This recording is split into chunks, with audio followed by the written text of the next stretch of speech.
네, 우리 다시 한번 인사 나누십시다. 하나님이 당신을 정말 사랑하십니다. 이렇게. 아멘.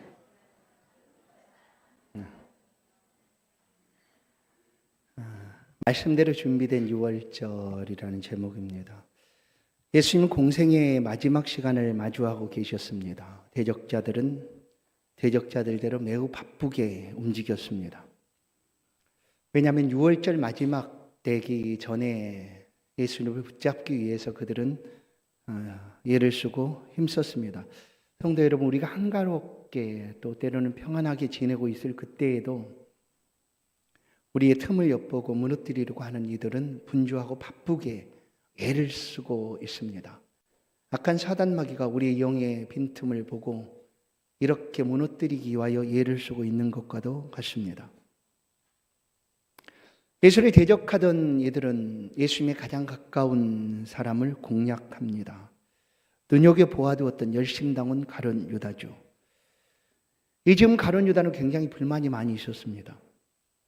예수님을 따르면, 예수님이 세력을 얻으면 예수님을 로마로부터 우리를 구원해낼 것이다, 해방시켜 줄 것이다 라는 그런 기대가 그에게 있었지만 가룟 유다 눈에 예수님의 모습은 그렇게 보이지가 않았습니다. 그래서 예수와 함께 있지만 그런 불만이 여전히 가득 차 있었습니다. 급기야 예수께서 내가 고난을 받고 죽게 될 것이다 하는 그런 순환을 말씀하시자 이 가룟 유다는 더 이상 예수에 대한 기대를 갖지를 않습니다. 오전에도 말씀드린 것처럼 가룟 유다는 예수를 따를 때 그 따르는 시점부터 버리지 못하고 자기의 뜻을 예수를 통하여 이루고자 따랐기 때문에 그 목적, 그가 따르던 그 목적이 이루어질 것 같지 않으니 예수의 뜻을 따르기보다 그 자리를 떠나고자 말합니다. 생각합니다. 어떻게 하면 예수를 넘겨주고자 하는 자들에게 넘겨줄까? 바로 그 타이밍에 대적자들이 가룟 유다에게 다가온 것이죠. 성도 여러분, 우리가 예수를 따르는 것은 예수 그리스도를 위함입니다. 예수님의 십자가를 우리 앞에 다시 한번 밝히 바라보고 예수를 생각하고 예수를 깊이 묵상하고 예수를 따르기 위함입니다. 예수를 믿는 순간순간이 길어지면 길어질수록 예수가 우리 안에 점점 더 채워져 가는 것입니다. 예수 닮음이, 예수 제자됨이, 예수의 모습들이 우리의 삶을 채워가는 것이죠. 가룟 유다는 그렇지 못합니다. 그래서 불만이 가득 차 있는 그에게 대적자들이 찾아오자 그는 즉시 마음이 기웁니다. 그리고 그들과 함께 그들의 계략에 입을 맞춥니다. 그래, 좋다, 내가 예수를 넘겨줄게 하고 그들로부터 은 30을 받고 약속을 하고 이 가룟 유다는 예수 그리스도 옆에 가까이 있습니다. 어떻게 넘겨줄까 하고 기회를 엿보고 있었습니다. 자신의 뜻이 이루어지지 않자 가룟 유다는 예수를 배반하여 팝니다.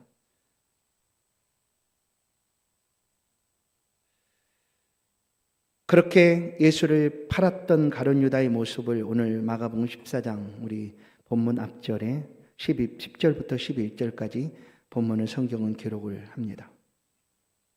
그는 오직 예수 그리스도를 어떻게 팔까만 생각합니다. 그게 그의 목적이었고 예수를 따르는 이유였습니다. 그래서 기회를 엿보다 가장 적절한 시간에 신호를 주고 예수를 팔아 넘기고자 했습니다. 성도 여러분, 우리는 어디서도 우리 하나님을 예배함을 우리가 할 수 없는 곳, 바로 이 교회에서 하나님을 예배함을 드립니다. 그리고 이곳에서 하나님이 우리에게 주시는 영혼의 말씀들을 묵상하고 듣습니다. 이것은 우리 삶의 교제이터가 아니라 우리 인생의 우리의 삶을 하나님 앞에 온전히 맡기고 살아가야 되는 그런 너무나 중요한 그런 장소입니다.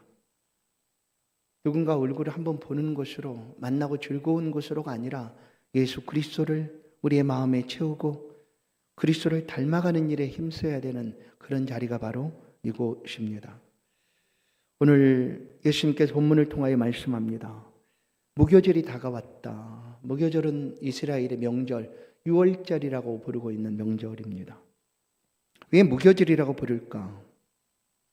이스라엘 백성들의 큰 명절이 세 가지가 있는데 그 중에 가장 첫 번째가 유월절입니다.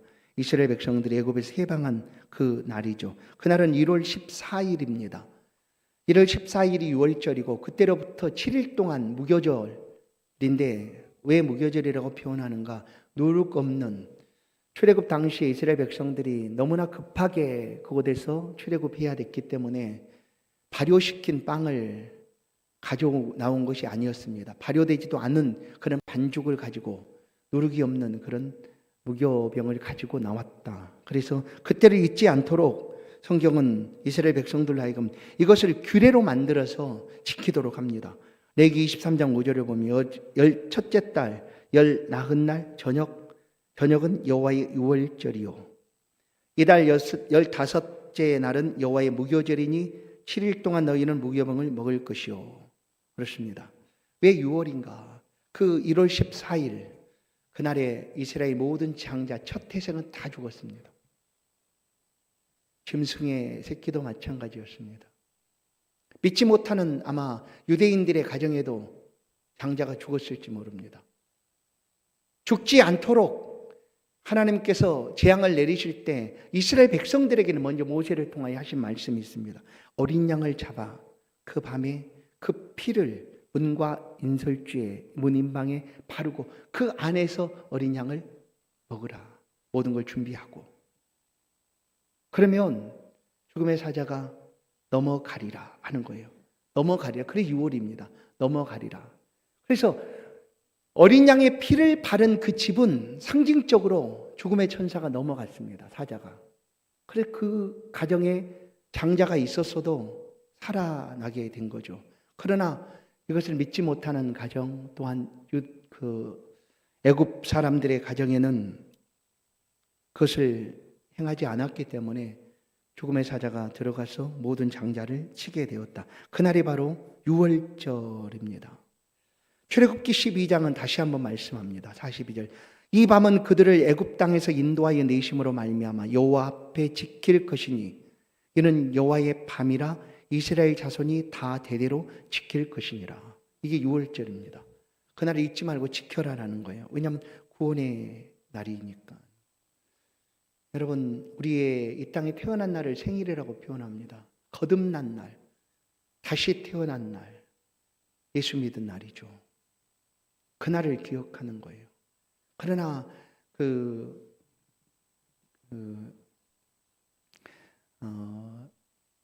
이단이 말하고 있는 것처럼 그 날과 그 시를 모르면 다시 세례를 받으라 하는 그런 이단들의 이야기처럼 우리가 그 날과 그 때를 정확히 알 수는 없습니다.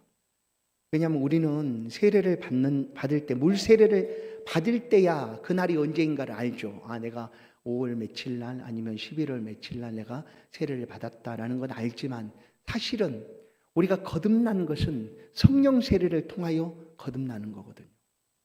그래서 그때를 우리는 잘 알지를 못해요. 언제 성령 세례가 우리 가운데 임하였는지 알지는 못합니다. 그러나 그날을 모른다고 해서 우리의 세례가 우리의 믿음이 잘못되었다라고 말하는 그 이단들의 꼬임에 넘어가서는 안 되는 거죠. 출애굽기 13장 5절 6절도 말합니다. 너는 이 달에 이 예식을 지켜 이래 동안 무교병을 먹고 일곱째 날에는 여호와께 절기를 지키라. 그러니까 무교절, 이날이 무교절인데 무교절은 유월절이다라는 표현입니다. 예수님께서도 이 유월절 절기를 제자들과 보내시기를 원했습니다. 그런데 오늘 본문의 시간은 예수님 공생의 마지막 시간입니다. 그러면 3년이 되었다고 얘기하니까 이런 시간들을 최소 2번을 제자들과 함께 가졌다고 볼 수 있죠. 유월절을. 그죠? 그래서 오늘 본문에 기록한 이 유월절은 예수님과 제자들과 함께 3번째 맞이하는 유월절 잔치입니다. 제자 중에서 예수님께 여쭙니다. 예수님, 우리가 유월절 잔치를 어떻게 준비할까요? 라고 제자가 묻습니다. 그러자 예수님 13절을 보시면 제자들을 보내시면서 말합니다.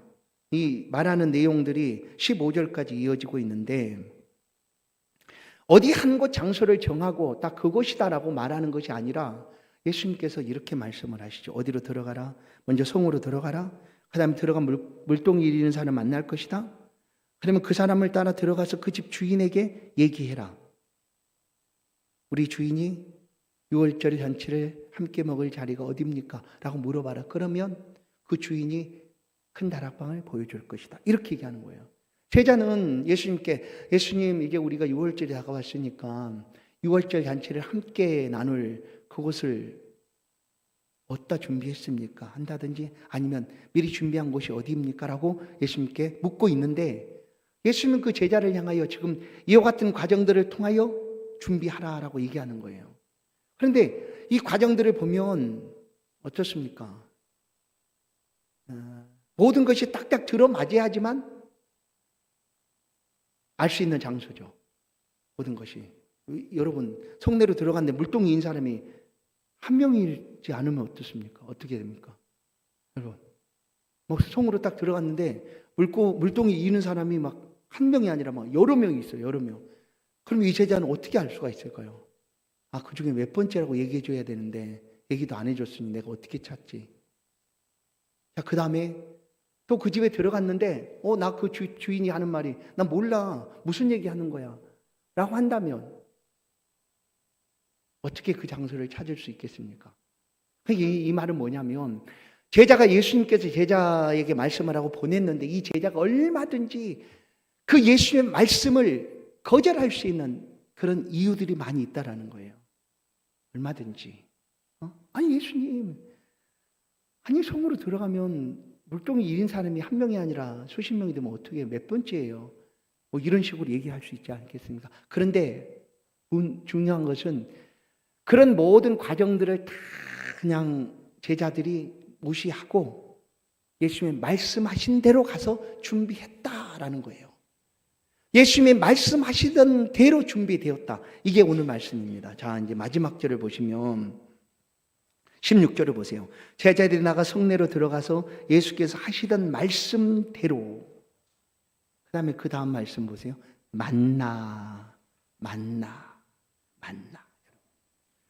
여러분 우리에게 하는 주님의 말씀이 들려집니다. 그러면 우리는 그 주님의 말씀을 물론 무조건 순종이라고 표현하지만 우리 안에서 그 말씀들을 때로는 거르기도 하죠.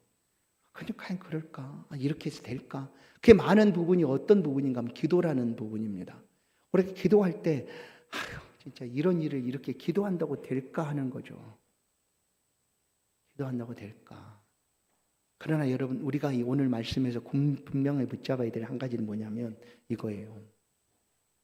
예수님은 우리 가운데 어떤 말씀을 하실 수도 있습니다. 아니 어떤 말씀도 들려줄 수 있습니다.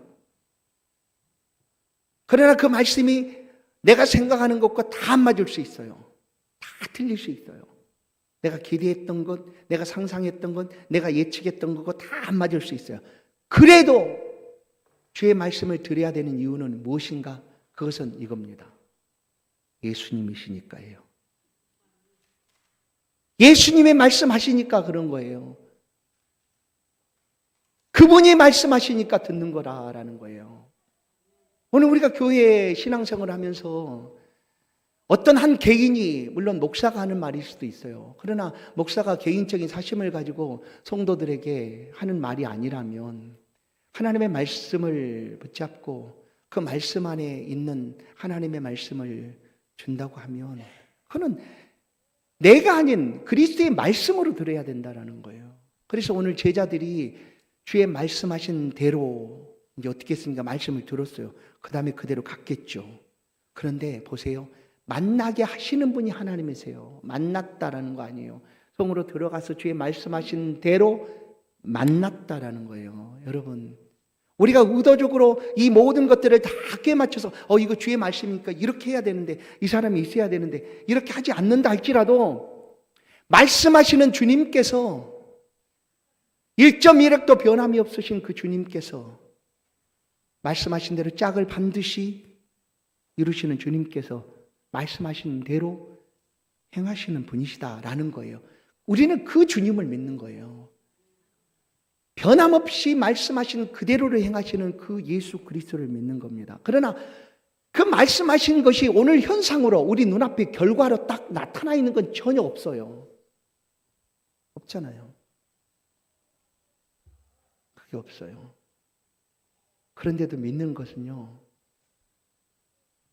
예수님이시니까 믿는 거예요. 그러면 오늘 예수님의 제자들은 우리랑 예수님의 제자는 다를 수 있지 않습니까? 3년 동안 같이 동고동락하고 예수님 곁에서 숨소리도 듣고 이렇게 살았으니까 예수님이 더 잘할 수 있을 거 아니에요. 그러니까 이렇게 한 거죠. 예수님 말씀하신 대로 그냥 순종하여 6월절을 지키기 준비한 거죠. 라고 우리가 생각할 수 있어요. 그러나 잘 보세요. 그들이 예수님의 말씀을 들을 때 그들 시간으로 그들 시점에서 이 말씀들이 바로 이루어졌는가, 결과가 보여졌는가, 그런 것들은 없어요. 그 후에 나타났죠. 그들이 말씀을 듣고 그 결과를 보지 못한 것들을 오늘 우리는 어떤가요? 오늘 우리는 이 제자들보다 더 예수 그리스도가 어떤 분이신가 대해서 더 확실하게, 더 분명하게 아는 거예요. 이 제자들보다 어떻게 보면.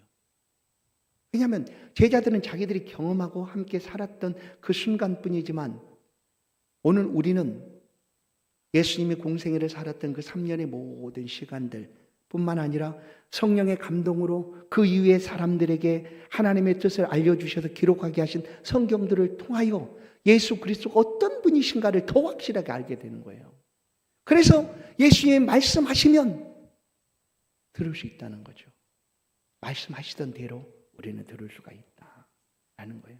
자, 말씀하신 대로 순종하면 그 일을 행하시는 분은 하나님이십니다. 주님이십니다. 16절 만나게 하셨다 하심처럼 성도 여러분, 오늘 우리가 주의 말씀에 우리도 순종하면 주님께서 우리의 삶을 이처럼 행하여 주실 줄로 믿습니다. 이제 우리가 말씀하신 대로 우리의 삶을 살아가는 것, 그 말씀하신 대로 살아가는 삶에 필요한 것들이 있습니다. 오늘 내게 주님이 말씀하신 것이 무엇입니까? 십자가죠. 아니면 주님이 말씀하지 않으셨어도 우리의 마음속에 심어야 되고 새겨야 되는 그런 말씀은 십자가입니다. 예수를 깊이 생각하는 거예요. 예수를 깊이 생각하고 우리의 시선을 예수께 향하여 두는 것입니다. 우리의 발이 그 길에서 벗어나지 않도록 신경 쓰고 따라가는 것입니다. 우리가 절대로 행해서는 안 되는 것이 한 가지 있어요. 그건 뭐냐면요, 예수를 따르는 삶이 흉내내는 삶입니다. 물론 모방은 창조에 그렇게 모방을 통해서 창조가 나타나듯 그렇게 모방도 필요하다고 얘기하는데, 예수 믿음에 있어서 흉내내는 것으로는 절대로 예수를 따를 수 없다라는 거예요. 그러나 어느 정도 우리가 흉내는 낼 수 있어요. 어떻게? 예배 시간에 함께 있는 것도 흉내내는 모습일 수 있어요. 그러나 그것이 흉내가 아니고 예수를 따르는 삶이라면 달라지는 거죠. 흉내내는 것이 아니라 예수를 따르는 삶으로 그 자리에 있는 것이라면 우리의 삶은 달라질 수 있어요. 어떻게? 예수 말씀하시던 대로, 예수 말씀이 들려주는 대로 우리가 순종하며 살아가게 될 테니까. 그러니까 예수 말씀하심을 듣고 살아가려고 하면 흉내내지 말라는 거예요. 그냥 예수 믿는 흉내 내는 것이 아니라 이왕 흉내 낼 거 그냥 온전하게 예수 믿는 삶을 살아가야 된다라는 것입니다. 예수 믿는 삶을 살아가라. 그것이 바로 예수님이 하신 말씀대로 사는 삶입니다. 예수님이 하신 말씀대로 살아가면 우리는 오늘 제자들이 6월절 준비를 예수님이 하신 말씀대로 행할 수 있었던 것처럼 우리의 삶에 주신 하나님의 뜻을 따라 우리도 신실하게 온전하게 행할 수 있을 것입니다. 그런데 서두에 먼저 10절, 11절에 하신 말씀을 우리가 먼저 말씀을 드렸는데, 가룟 유다 얘기죠. 가룟 유다는요, 사실 말씀하신 대로 행하지를 않았어요. 예수님 말씀하신 대로 행하지 않았어요. 왜냐하면 그 말씀하심이 자기 안에서 걸러졌으니까 그래요. 어떻게? 자기가 그 말씀을 판단하고 또 선택하고 이거는 오케이, 이거는 아니야. 이렇게 했기 때문에 예수의 말씀을 버리고 말씀하신 대로가 아니라 예수님의 말씀을 버리고 자기가 그동안 흉내냈던 그 삶을 살아가게 되었다라는 거예요. 그래서 결국 가룟 유다는 예수님의 제자의 자리에서 떨어지고 말았습니다. 떨어지고 말았어요. 그게 바로 흉내내던 삶이었다. 이제 오늘 이 유월절은 계속해서 이어지니까 다음 시간에 더 유월절의 의미를 더 생각해 보기로 하고요. 오늘 이 유월절은 우리가 예수 그리스도로 말미암아 구원받은 그런 날, 예수 그리스도로 말미암아 구원받은 그런 복된 날이다라는 사실을 우리가 기억하게 됩니다. 고린도전서 이제 신약의 이 구약의 말씀에 신약에서 그러니까 이 유월절에 대해서 신약 말씀 곧 복음이 전해지던 그때에 예수님 승천하신 이후에 초기 기독교인들이 이 유월절에 관한 말씀들을 어떻게 듣고 있었는가를 보시면 알 수가 있습니다. 고린도전서 5장 7절에서 8절 말씀을 봅니다. 너희는 누룩 없는 자인데 새 덩어리가 되기 위하여 묵은 누룩을 내어버리라. 우리의 유월절 양 곧 그리스도께서 희생되셨느니라. 이러므로 우리가 명절을 지키되 묵은 누룩으로 말고 악하고 악의에 찬 누룩으로도 말고 누룩이 없이 오직 순전함과 진실함으로 진실함의 떡으로 하자. 이게 바로 신약 시대에 오늘 예수님이 하신 이 유월절의 의미를 이렇게 그들은 붙잡고 살아가고 있었다. 이 유월절은 예수 그리스도께서 우리를 위하여 희생하신 그런 속죄의 양으로 우리 가운데 주어지게 된 것이다. 그러니 이 유월절을 우리가 어떻게 지켜야 하는가? 그냥 유월절은 음식을 먹는 거거든요. 유월절 음식을 함께 나누는 거거든요. 그러나 그런 의미보다 보세요. 이러므로 우리가 명절을 지키되 묵은 누룩 말고 악하고 악의에 찬 누룩으로도 말고, 여러분 누룩은 이제 무교병 그러니까 누룩 없는 떡을 먹는 날이 유월절인데 그 누룩에 대해서 어떻게 표현하고 있는가 하면 악하고 악의에 찬 누룩으로도 말고예요. 이런 누룩이 뭘까? 어떤 누룩을 이렇게 표현할까요?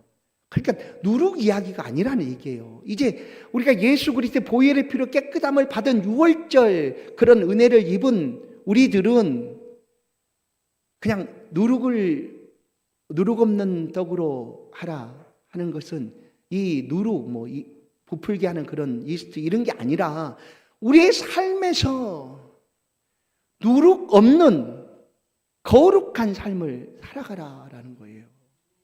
거룩한 삶을 살아가라. 악하고 악의에 찬 누룩, 이게 거룩할 수가 없죠. 예수 그리스도로 말미암아 구원받은 우리가 이런 삶을 살아갈 수가 없지 않습니까? 오직 순전함과 진실함으로 하라는 거예요. 순전함과 진실함으로. 그리스도 예수의 말씀을 듣고 그 말씀하신 대로 삶을 살아가고 있는 그 순전함, 그리고 진실함, 흉내내지 않는 그런 진실함으로 우리의 삶을 살아가라라는 거예요.